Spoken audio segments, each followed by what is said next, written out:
Welcome back to Spotlight. I'm Edgewenka. If you just joined us, you can catch Clarence Faulkner and Claude Skelton Klein on Spotlight on Sunday at 2 p.m. Or you can catch them on your internet, on the computer, anytime you like. It's going to all be up on jzvlive.net, because they had a really interesting discussion regarding the cruise pier development. I'm here now with Mr. Ron Potter and Mr. Leroy Abraham, the chairman of the board, the chairman of the board of the BVI Electricity Corporation, and the managing director, Mr. Abraham. Welcome to Spotlight. Good to see you. Happy New Year. Thank you very much, Cromwell.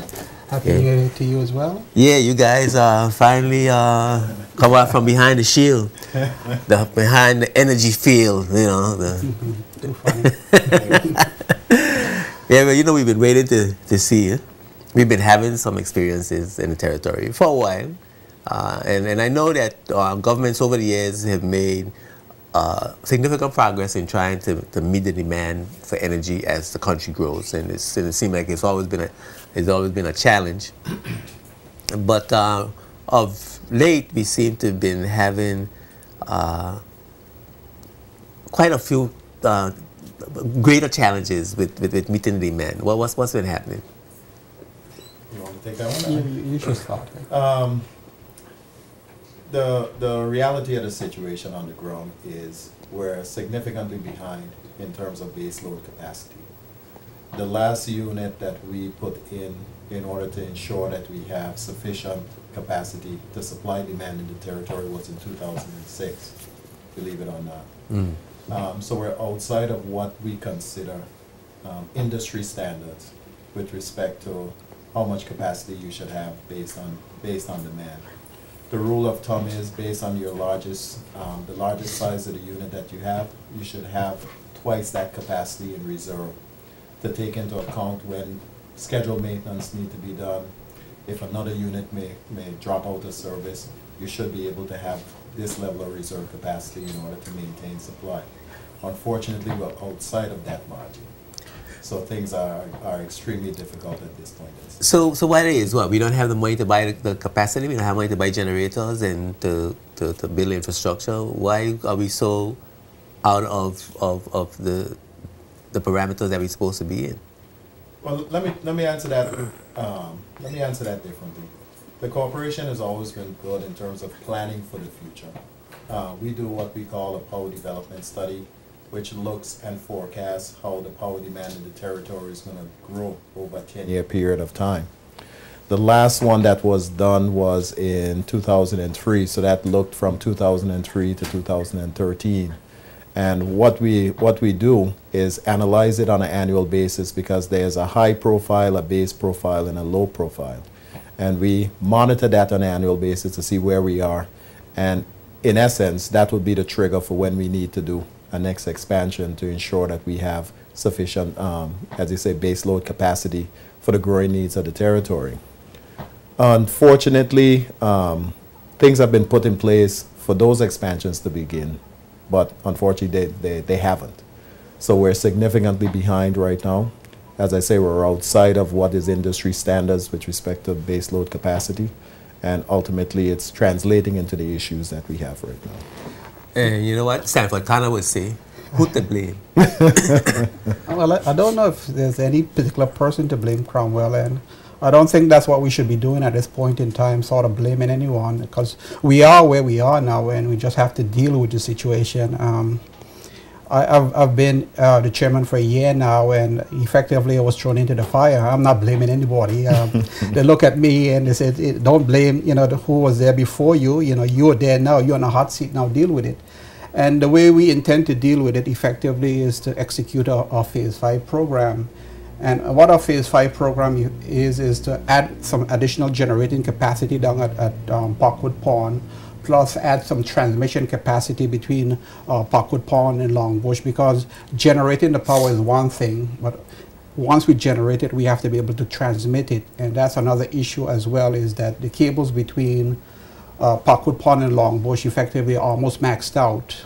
And so even if you are able to generate additional power we will have difficulties transmitting it. So again, we have to add some transmission capacity with phase 5 as well. So basically, we just have to get phase 5 done. So in essence, we've at a territory, we've fallen behind in our energy generating infrastructure. Yes. Infrastructure period. Period. Yeah. And now we're trying to play catch up. So what is the plan? The plan ultimately is, over the past 12 months, the corporation has spent a lot of time. The first time around, we started this Phase 5 expansion in 2010. We received bids in January 2011. Unfortunately, things went dormant. We resumed that exercise this year, and we were able to get that moving. Persons would have seen the minister coming out because we were exploring and doing due diligence with respect to switching the type of equipment from diesel-fired generators and looking at propane in terms of reducing the cost of production.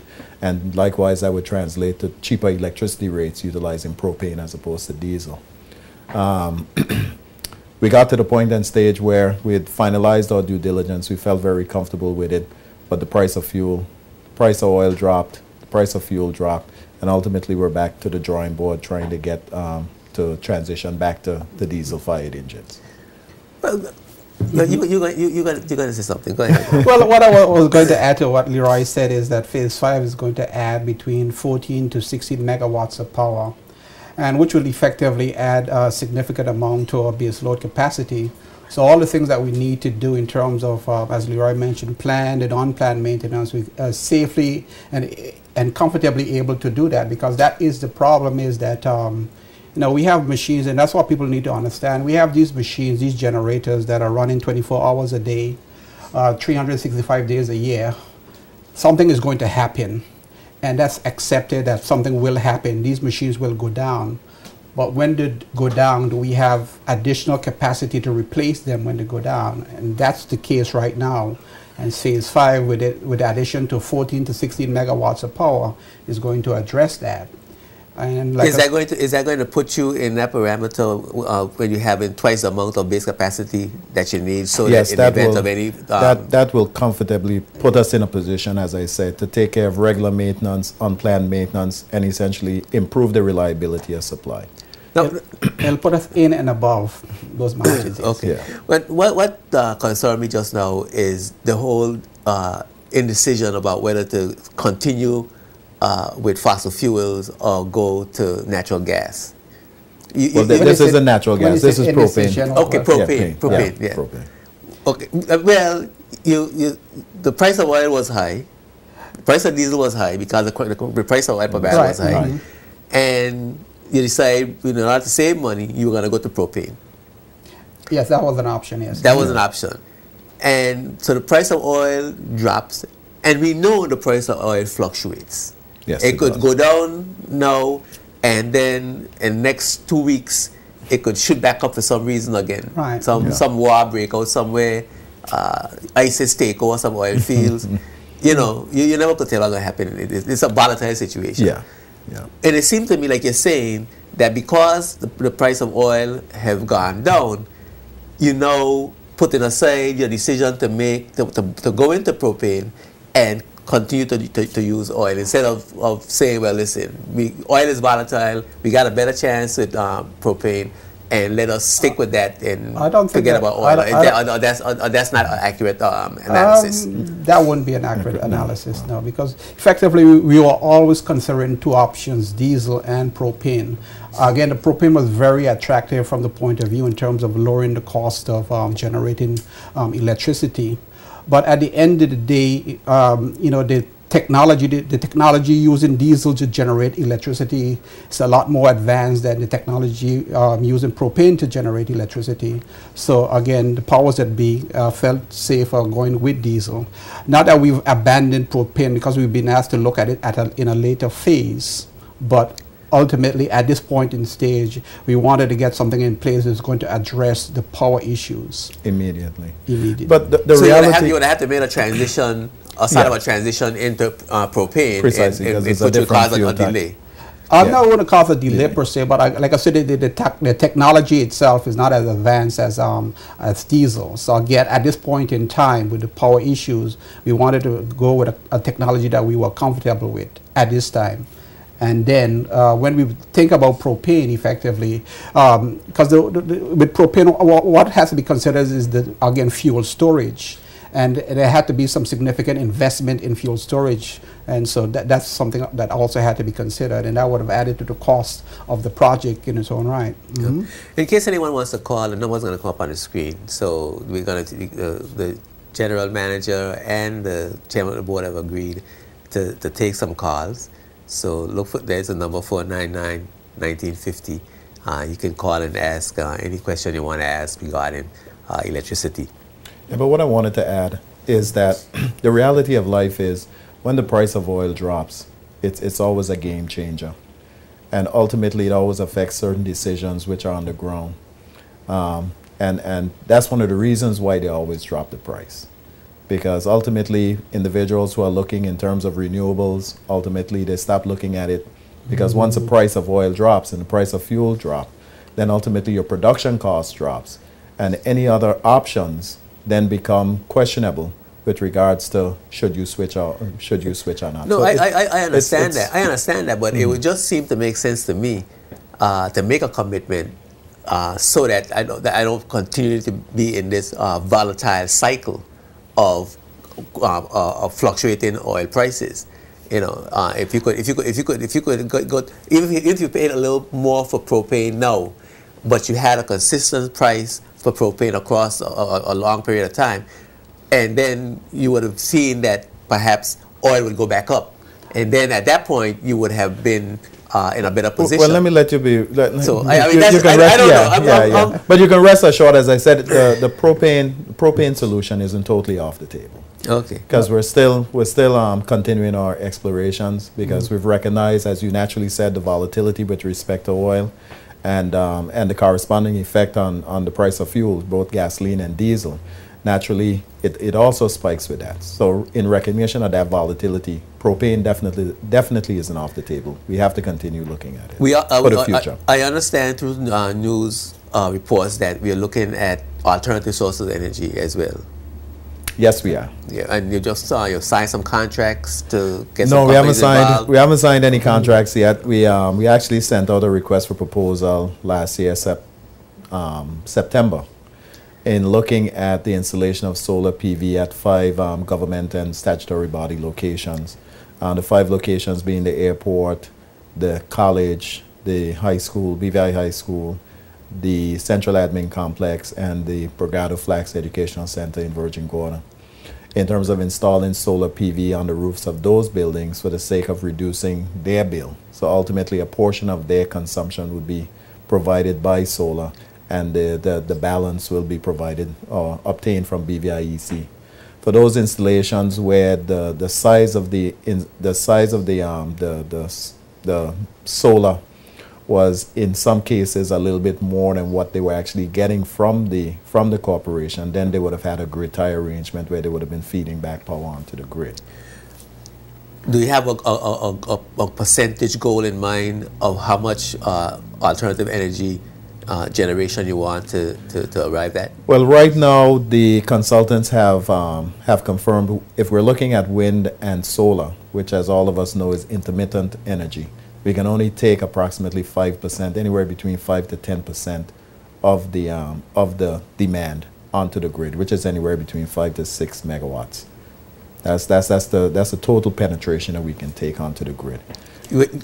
So all of those won't actually be providing power onto the grid because those were behind the meter installations. But what that would have done is what we call demand side management. It would have reduced the volume of power that we would have had to produce in order to supply those entities. So the total size would have been somewhere around approximately 2 megawatts of power between all the, in totality with all the installations. Underpinning all of that, Cromwell, is that the corporation, in consultation with the ministry and the AG's office, have produced a draft of renewable energy legislation. So if an individual consumer wants to, again, install a renewable energy facility at his or her home and produce their own electricity, they can now do that once the legislation is passed, and sell any excess, if there's any, to the grid. You're in a position to receive the excess? Once the legislation passes. Yes. After legislation passes, then ultimately we'll be able to But I mean, accommodate a grid tie. the infrastructure is there? Yes. Yes. We'll be able to accommodate a grid tie arrangement. Okay. And when that legislation is scheduled to come on stream? Well, in speaking with the minister, he indicates that he anticipates it sometime before the ending of March. He wants to have that legislation passed. But it's now sitting on his desk, so again, the onus is on him to take it to the House, yeah. So we'll be able to, so I'll be able to get my own solar energy or wind power energy and don't have to worry about power outages. If you can, if you can afford a facility that can generate enough power to power your home, by all means, you wouldn't have to worry about that now. Okay, well, that sounds like a plan. How is that going to impact economically on the corporation? Well, we don't see any major impact. At the end of the day, as I've indicated, there's a limit with regards to how much intermittent power that our grid can take. Any grid can only take a certain amount before it begins to become unstable. As I said, that is anywhere between 5 to 6 megawatts. What we've done as part of the legislation, what we've recommended, is that in order to ensure as much participation as possible after the legislation passes with regards to individuals who want to get involved in terms of renewables at their home and having a grid tie arrangement, those consumers will be limited to only a 5 kilowatt system at their home. A commercial entity would be limited to 50 kilowatts. So depending, as I said, the interests and the applications that's received, that can go very quickly up to 5 megawatts. Okay. Now, you're planning, there was a temporary solution for the power outages that we've been experiencing. I think I heard the minister say that there's a planned temporary solution while phase 5 is being implemented. What is that solution? Well, phase 5, once it starts, because it's a major expansion, we need to extend the Pocket Pond Power Station, install 16 megawatts of power. So it's a major undertaking that's going to take anywhere close to, I would say, 15 to 18 months to complete from commencement. So we need something to bridge us between this point and that point, recognizing, as we already indicated, we're already behind with regards to our baseload capacity. So what we're doing, we're intending to, I would say, revitalize our Longbush Power Station, install approximately 4.5 megawatts of standby capacity to try to minimize as much as possible the incidents that everyone has been experiencing in terms of the shortfall of generating capacity that we've been going through. So that's going to reduce the power outages, or are we going to still have to be engaging in load shedding? It should reduce for the most part. I don't think it would totally eliminate, because, as I said, we need somewhere upwards of anywhere between 14 to 16 megawatts. So at the times when you need to do maintenance, it would provide us with additional. If you have a down generator, it would provide us with at least 4 megawatts of additional capacity on the ground. And that would reduce the incidences of power outages. Yes. Okay. Yes. Yeah. And you can't predetermine when the power outages will occur. No, you can't. The ones that we can predict are the ones that are planned, and ultimately we schedule them, we advertise them on the radio and on the internet, indicating when the power is going to be off. But ultimately, from time to time, you can't control when a generator is going to trip offline for whatever reason. As the chairman indicated, these machines are running 24/7, 365 days a year. They only take off for scheduled maintenance, but between scheduled maintenance, things arise. It's a rotating machine. Another thing which we also have to recognize, we have a lot of aging infrastructure as well. We have units which are over 30 years old, over 20 years old, and likewise, some of those need to be taken out of our portfolio because they're old, they're inefficient.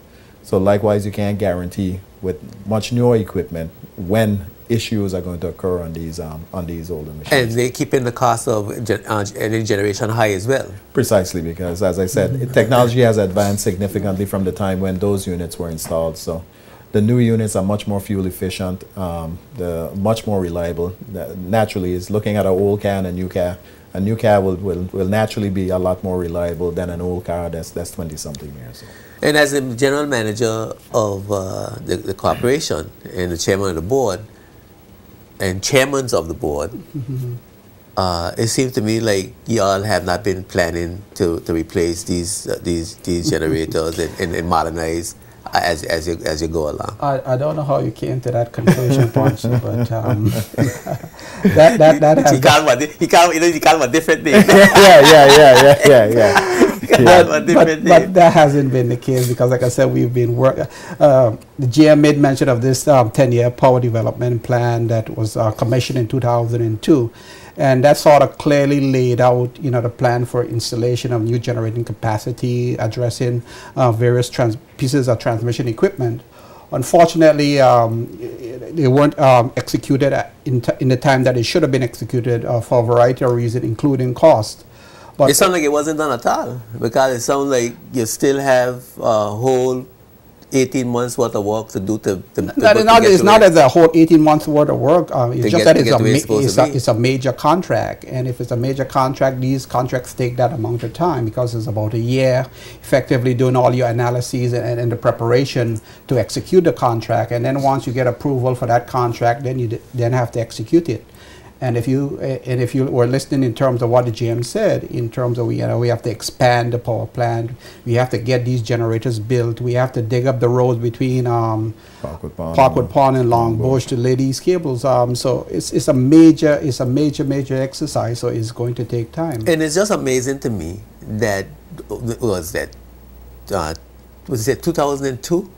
2002 is when the power development plan was commissioned. 2003. 2003. Right. That's 7 is 10 and so that's 12 years since that plan, right? That's 12 years 2003. Since that plan. So 2003 we had a plan. Right. 2006 we implemented the first phase of that plan. Yeah. In 2006 we removed the troublesome Rolls-Royce engines that was giving us a lot of grief, and we added an additional engine at that time, and that was 2006. The next phase of that plan needed to be implemented for 2011. So in 2010, we started that exercise. 2011, we received bids. But as I said, for a myriad of reasons, nothing advanced until recently, where now, as I said, we're back to the drawing board, ensuring that we get the Phase 5 expansion started. So we have a plan. We're working to our plan. But it's not totally in BVIEC's control with regards to the execution of that plan, because there's other factors that are involved that are necessary before we can go out and do things, just like any other government entity. Okay, like having the money to do it. Having the money to do it, ensuring that the borrowing, because we might have the capability to pay for the requisite financing, but ultimately that financing has to be approved by the local government and ultimately and guaranteed by the UK government. So there's other different factors, as I said, that would affect us being able to actually execute a project which is outside of the organization's control. Okay, we're going to take a break forward from our sponsors, and we're going to come back with more of Chairman of the Electricity Corporation, Mr. Ron Potter, and Managing Director, General Manager, Mr. Leroy Abraham. And you on the phone, if you want to call in and ask a question, please feel free to do so. The number is on the screen. We'll be right back after these words from our sponsors. Spotlight is brought to you by Tortola Concrete Limited and H. Lavity Stout Community College.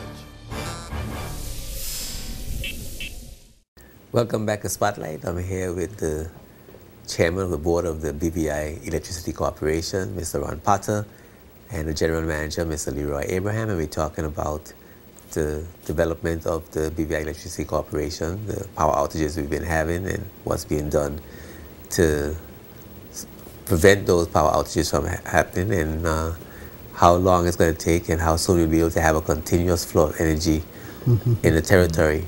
That's an interesting question. I got a personal text from one of my friends that wants to know when we go in solar. When will we get from under the yoke of the volatile or the fluctuating oil prices? Well, like I made mention earlier, Cromwell, is that renewable energy legislation, a draft of the renewable energy legislation is sitting on the minister's desk, the Minister of Communication and Work, and he should be bringing that to the House very shortly for approval. And once that is approved, individual consumers who want to generate their own electricity by installing a renewable energy facility at their home can do so. In addition to that, what the legislation will also allow is what you call IPPs, or independent power producers, who will or can develop large-scale, utility-scale projects that will put power directly onto the grid using renewable energy means, so whether wind, solar, wave, waste energy, or whatever technology you can think about. So once the legislation is passed, and we understand that should be passed very shortly, within the next month or two, then we'll be moving towards solar. I don't think we'll be fully solar, but we'll be moving towards there. We'll be on the first leg of moving towards renewable energies. Yeah, I think the question is not so much an environmental question, but it's more an economic question. And how is that going to reduce our energy costs and thus our bills, our electricity bills? Because that's the expectation in everybody's mind. That's the expectation. We think that once we got solar energy, we no longer have to pay for electricity. You got free sun. I jokingly say that, well, the sun is free, but unfortunately the equipment that you have to put in isn't. Yeah. And that equipment is quite costly. And very expensive. Very expensive. The bids that we opened last month, in terms of the solar installations, the request for proposals for the solar PV at the various government installations, we were looking at costs as low as anywhere around 20 cents a kilowatt hour and as high as 50-something cents a kilowatt hour. BVIEC's costs right now, with the reduction in fuel prices, are around 31 cents a kilowatt hour. So if solar PV is going to be costing 50-something cents, then naturally it's not advantageous at this time. And when the GM says 31 cents, that's the entire rates actually. But our cost to generate actually is around 14 cents. And that's what you would have to compare to, again, the cost for solar. Because our rates also include the cost of transmission as well. So when you talk about generation, so if you compare generation right now, 15 cents to, again, the lower 20 cents. Again, there might be a bit of financial gymnastic to lower the price there. Yeah. So that's why I said, unfortunately, when the price of oil goes down, it's a game changer for all society. But isn't it dependent though on where you get the equipment from? Because I've been hearing reports out of China that they're making some, high efficient solar panels, so really cheaper prices. Are we taking advantage of those situations, or is it that we are prevented from taking advantage of the opportunities that other manufacturers around the world we've been hearing that claim, and there's some truth or legitimacy to that claim. The cost of panels have significantly reduced, but there's other equipment that's involved in reference to these systems, which unfortunately they haven't dropped as significantly as just the panels themselves. On just an average scale, as I say, for one of these systems, individuals are looking at anywhere between 15 and I don't know how true it is, but individuals who are experts in this field say small systems for a residential home, they can be priced anywhere from $15,000 anywhere upwards to 25. So it's quite a significant investment that you're putting in. And ultimately, hopefully, you should be able to get a return on that investment. I don't know what the payback period is, but 5-6 years at the end of the day. And other considerations, Cromwell, as well. If you consider solar, to generate 1 megawatt of power using solar, you need 4 acres of land. Right, and in a small territory where we are land constrained, it becomes very challenging to find enough space to install enough solar installation actually to replace all of the fossil fuel generation that we have now. So that's another consideration as well. And the GM made mention earlier in terms of the intermittency of renewable energy, because it's wavy, whereas with fossil fuel it's sort of flat. So again, that has to be taken. So you actually, if you need to generate 32 megawatts of power, which is our peak demand using fossil fuel, you probably need to, for solar, you probably need to go to 40 in order to be able to get that flat demand, flat supply, excuse me, of power, right? So it's quite expensive in terms of price, costs, and in terms of land space, and other things, other considerations as well. Okay. It seems to many of us that the cost of oil have dropped approximately 50%. Last year, we started off at oil being anywhere between $101 to $110 a barrel. As of yesterday, I think it was somewhere around $47 a barrel. Yeah, so it's approximately 50%, give or take. Yeah. Right? But our bills haven't decreased 50%. They've decreased approximately. They've decreased approximately 50%. Naturally, there's a different correlation with regards to the reduction in oil and the cost of fuel. Oil have dropped approximately 50%, yes, but in terms of the price of fuel, that has dropped only approximately 40%. Well, yeah, I know and we've seen that. Sorry to cut you, Mr. Chairman. And we've seen that. On the bills. So that reflected in our It's reflected on the fuel variation surcharge, because we started it last year. This time, fuel variation surcharge was around 16, 17 cents. And as of this month, the fuel variation surcharge is 9 cents. So we've seen, as I say, the corresponding reduction with regards to it's approximately 50%. I was going to add, I was going to say that because I know you live a very comfortable life, Cromwell, so you don't actually go and pay your own bills. But if you did go and pay your own bills, you would see, you would have seen that the fuel surcharge has actually reduced quite significantly. And I would just like to say as well is that when the fuel surcharge goes in the other direction, when it goes up, the corporation is blamed.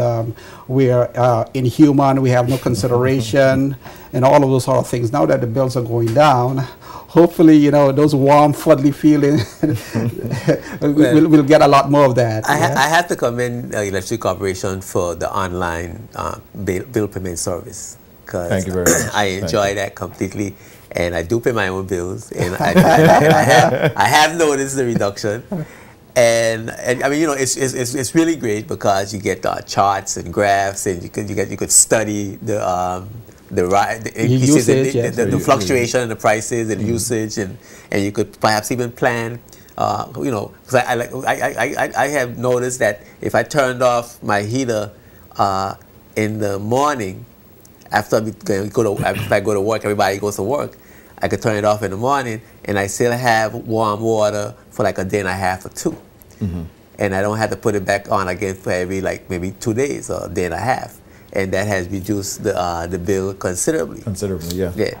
So so it helps me to plan. So to manage your electricity. To manage my energy. Giving you the tools to manage my energy consumption. My energy consumption. Well, our slogan is we're giving you the power to manage your power. Okay. So it's good to see that you're managing. That's a good one. Thank you very much for those kind words. Thank you very much. But one of the things when we talk about renewable energy, we also have to talk about energy efficiency. And one of the campaigns we've been trying to run or encourage customers for years is the utilization of solar water heaters. Yes. We've produced infomercials. We've been trying to educate customers. So particularly those customers who are building new homes, we still want to encourage you to look at investing into a solar water heater, because most of the energy that you consume in your home will either be for heating or cooling. So it will either be for heating water or if you have air conditioning. Yes. So if you could eliminate those two, then but thank God I don't need air conditioning. Excellent. Yeah. Okay, so we can expect that the frequency of the power outages that we experienced over the last months or so is going to decrease. We're not going to be seeing those so often. And if we are going to see them, you're going to be able to tell us when they're going to come about, so we could do better planning. Because one of the concerns or the peeves that we have as consumers is not knowing when we're going to have a power outage. So you figure, well, I'll take a shower later, or I'll do something else, or I'll do my homework, I'll do my research later. Because for me, internet has to be up all the time, because I like information instantly. And then power goes, and boom. you don't have your service. You know, and it's really for persons who have not accustomed, it's a challenge. Electricity is essential to all our lives now. And not only adults, children as well. Most of the children, toys, most of the toys now are plug in, and the television is and doing their homework. A lot of the homework is online. The research is online. Yeah. So electricity is important to the way of life that we lead. The way of life that we lead now, and we at the BVI Electricity Corporation recognize that. And in recognition of that, as I say, we do everything humanly possible to ensure that the lights stay on, because ultimately we ourselves don't like when it goes off. So certain things, as I said, after we've implemented this bridge solution, naturally commence our phase 5, implement this bridge solution, we should, and other things that we're intending on implementing as well to encompass this bridge solution to ensure that we provide as humanly possible under the circumstances a much more reliable supply. I think over the past years, individuals have grown used to the power not being off as frequently as it is in recent times, and likewise, we want to get back to that point in stage. So we're hoping to get back yes. to today. Is there ever going to come a time when we are not going to have a power outage at all in the territory? Is that something? Is that a goal, achievable goal? It's a goal that we try to work towards. Based on the type of network that we have a rural electrical system, and it only has one source essentially in terms of power being generated. So from time to time, there's no perfect system in the world. So from time to time, you will lose power. As I say, we're trying to minimize that as much as possible, where you losing power is something it isn't something that occurs frequently. It occurs actually seldomly. So that's our aim and our mission as well, to ensure that the system is much more reliable than it is right now. Okay, well, we've fallen under the tyranny of the clock, as I like to say. I don't know if you have any parting words, but certainly we've covered a lot, and we're hoping that if in fact we do have to see power outages, that we could get advance warning wherever possible, and hopefully with the new temporary bridge, as you labeled it, we will see less and less power outages. And I know that you guys are working hard and you're doing the best job you can. And so I don't want to leave the impression with the public that it is the corporation itself that is not doing the job, because I know, as you mentioned, General Manager, there are other mitigating circumstances. Thanks for coming by Spotlight. Thanks for taking the time to come by and clarify some of the things. Great. You're most welcome. Thanks. Yes, indeed. You could view Spotlights on jtvlive.net. So any part of this program you've missed, you can certainly catch it on jtvlive.net. Also, it will be rebroadcast on Sunday at 2:30 right here on JTV channel 55. We want to thank you for watching. I'd like you to like our Facebook page and let us know that you're enjoying Spotlights. You can make suggestions about persons you want to have interviewed, or questions you want answered, or topics you want to have discussed. So you could please like our Facebook, send us email at jtvlive@spotlight@yahoo.com, forgive me. And I'm continuing to remind you that I'm Edjuenka, reminding you that when Spotlight is on, you see the facts. Peace and blessings. Spotlight is brought to you by Tortola Concrete Limited and H. Lavity Stout Community College.